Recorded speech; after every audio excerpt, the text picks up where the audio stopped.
Hey guys, it's Danny. Today we're gonna do a bit of a different video. Up until now, I kept making videos about putting tanks together, setting them up, how, to plant the plants and so on.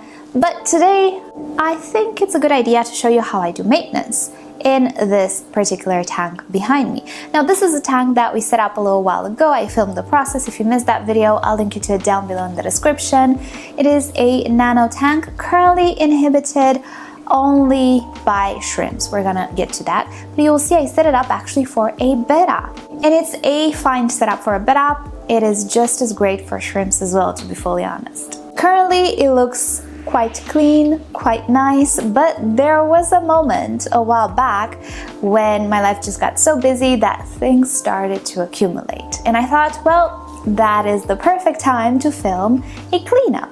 Mind you, this tank is a low intensity tank, so we don't have a lot of trimming of plants to do. It doesn't even have too many stems, and the stems that it has, I don't think they're going all that great, so I might give them up and just fill it up with crypto coins. So there isn't a whole lot of maintenance to do, but the gravel needs to be vacuumed.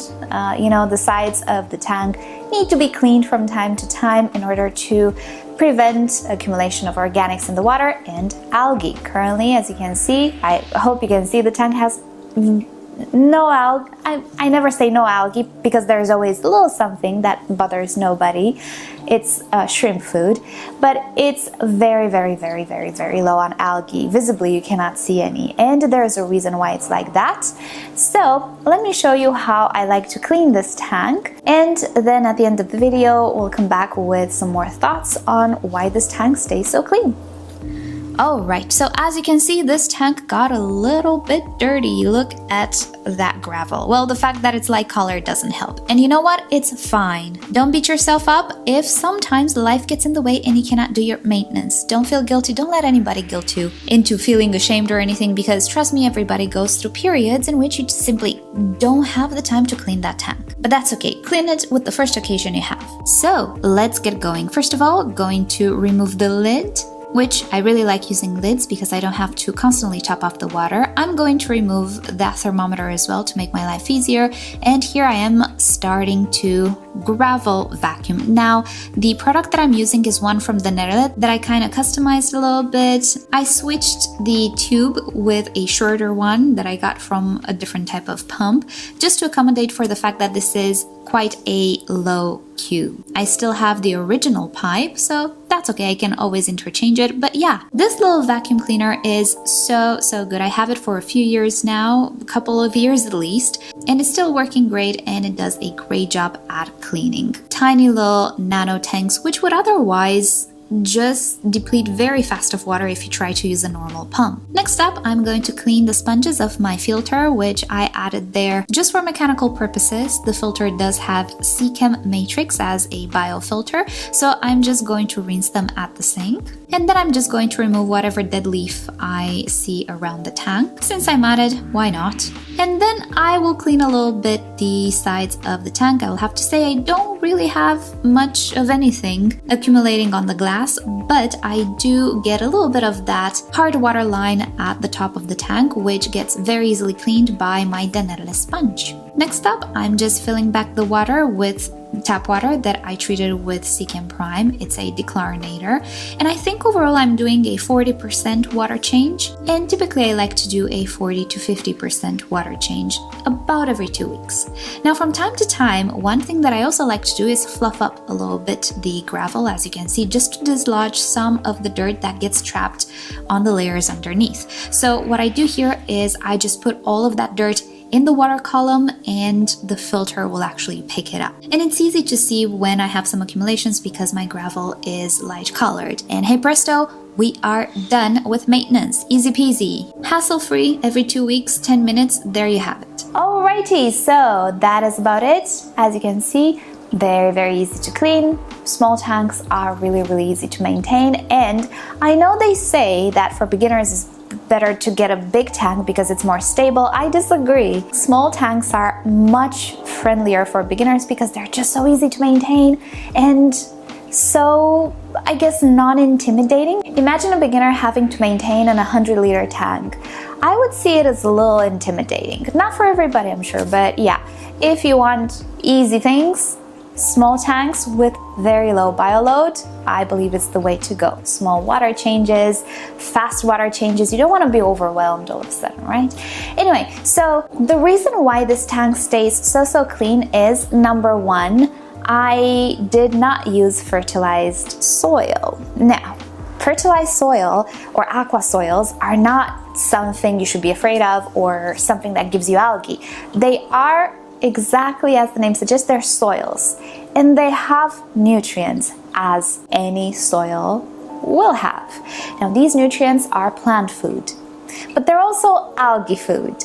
So sometimes if you're not careful with that ratio between the plants and the nutrients in the water, you can get some really obnoxious algae. And at the beginning, when you don't really know how to balance the inhabitants of your tank, and by inhabitants I mean plants as well, it's easy to go to the side of the algae, and it's easy to give up when you're overwhelmed by that nasty hair algae. I know. So the way that we set this up, I do believe that video was called something like for beginners. The way I set this tank up was very foolproof when it came to algae, very beginner friendly. Just gravel with root taps. And the root taps that I used did not contain nitrogen and phosphates. So I think that's important as well. I made it just so it's as easygoing as possible. Not using aqua soils gives you the opportunity to not fully plant, let's say, a tank. Again, as I was saying, you need to find that correct balance between the plants, the inhabitants, the amount of aqua soil you use, and the type of aqua soil you use. That's a different thing. And the light, and the temperature, and the type of plants you're putting. It's a very big equation when you're using aqua soils. When you're not using aqua soils, you don't have to very heavily plant it. Maybe you don't have enough money for a lot of plants. Maybe in your area you don't find all the plants you want. Maybe you don't know what type of plants to get, and you go to the pet shop and they give you a bunch of Vallisnerias and Elodias, and that's it, you know? When you put these plants in aqua soil, and only these plants, you're gonna have a massacre on your hands.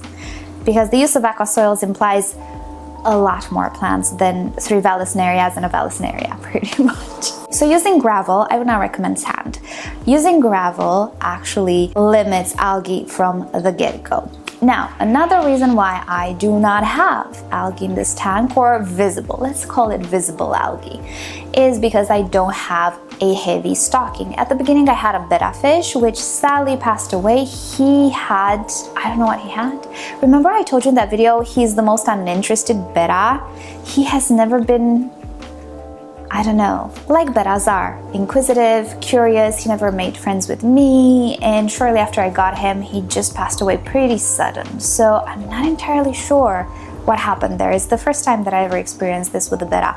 So I didn't have the betta for long, but it only had 1 betta and a few shrimps. That's not heavy stocking for this tank. Currently I only have shrimps and a few snails in this tank. And again, it's not heavy stocking. These animals do not produce a lot of ammonia and byproducts and so on. So the tank doesn't get full of organics very fast. And coupled with my maintenance, you know, I don't let it get that full. And when you don't have excessive organics in your tanks, it's much easier to control algae, because whatever nutrients comes from the inhabitants of the tank, and also from the dead leaves and all of those things, because plants do shed as well. They produce byproducts. They're not there just accumulating or absorbing everything. No, they produce stuff as well. They're not that innocent. So everything that I used here is not enough to overwhelm the entire system with organics. So there isn't enough for algae, you know, to have as a meal and proliferate.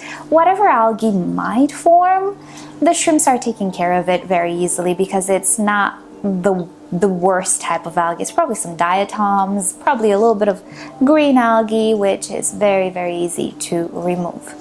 Now, another reason why I don't have a lot of algae is light. Now, in this video, the light might appear very bright, but it's just the camera settings that I'm hoping are okay. But I can dim this light, and typically I keep the light at 65% right now. And I have it on for around 6 hours a day, which is a good beginning stage. As the plants evolve and grow and start to shade each other, I can crank up a little bit the intensity, and also I can push the total on time, total total photo period to 8 hours. But in the beginning, less is more. It's not, less is less, but it's what we need to prevent algae. So also, I'm not overdoing it with light as well. I would love to see this tank on all the time, but I know that's not gonna end well for me. So for now, it's like this, and in about a few weeks, 3 weeks, maybe another month, I'll probably crank up the light a little more because everything gets a lot more established. And if you remember, I set this aquarium up with animals in the very same day or the next day. And I told you that we will do the fish in cycle because that's the only way to cycle this tank without aqua soils, without a source of ammonia or a big source of ammonia. So those are the three, I guess, main reasons. And of course, fourth, the topic of this video, maintenance. I do make maintenance, not every week. It's not needed every week, but at least every 2 weeks, I do a little bit of a vacuum cleanup. Gravel vacuuming, I wanted to say. English is fleeing. I've recorded so many videos today. I'm very tired at this point. So yeah, you do have to have those water changes regularly. In my opinion, it's very good because you're replenishing the whole system with minerals. You're removing some of the byproducts that maybe plants didn't get a chance to eat, or maybe they're starting to become a little too many, you know, you're having a surplus. With a water change, you make sure that you remove all of that potential surplus and potential excessive tannins, because we did use a new piece of wood which leached out quite a bit of tannins. You might see the tank here, that's a new tank, very new tank. The piece of wood that I used here is still leaching tannins. You see that browning in the water, that's not dirty water, it is full of tannins.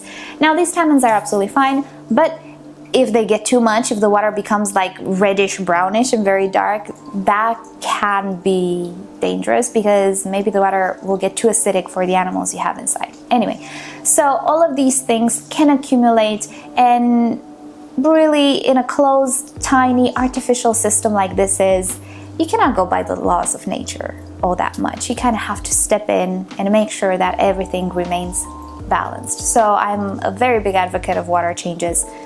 Not daily, not necessarily even weekly, but regular water changes, I believe, help a lot. I don't do top-ups, and if I do, I just use reverse osmosis water so that I don't change way too much the quantity of salts inside. I also use a lid, as you can see, so evaporation rates are pretty low. But in a nutshell, that is the tank. That is a bit about the maintenance. At this point, I don't even clean the glass anymore because I don't have anything on the glass. I do have some horned nerite, they're Clethon snails, I think. They do a very good job at maintaining this tank super clean, the glass super clean. I don't even like clean it. I don't even scrape it. There's absolutely no need. I don't even have spot algae. There's no need. Everything is balanced. But that's about it. I think the tank is absolutely stable now. Measurements look good, and we will do a video probably on testing the water and what I test for and why and so on in the future as well. But that is about it for today. Thank you so much for watching. Hope you've enjoyed this little... It wasn't a tutorial, I don't know what it was. Hope you enjoyed the video, and I hope you learned something. And if you have some ideas for like more beginner videos, let me know, because I am aware that I started like this channel like that because I don't know where to start with beginner series, to be fully honest, on this channel. And I'm realizing that sometimes I say things that some of you will be like, was that supposed to mean? So let me know, if you're a beginner, what would you like to know? Because that will help me make like a beginner schedule of sorts of videos, beginner topics, let's say, because keeping an aquarium in good condition is a bushy thing. It's not like orchid growing. Like if you've come here from the orchid channel, no, this is not like orchid growing at all. This is a lot more complicated, but don't be upset with me. It's a lot more rewarding. It really is. Houseplants fade in comparison to aquariums, I'm sorry. But once you get how everything works, how the pieces of the puzzle connect, it's gonna be so good. But let me know, what topics should I start with? What topics are an unknown to you guys, and I'll do my best to make a beginner series soon. So that said, thank you again for watching. Let's end it here because I can blab, and nobody wants that. So let's end it here. Thank you so much for watching. I'll see you next time. Bye.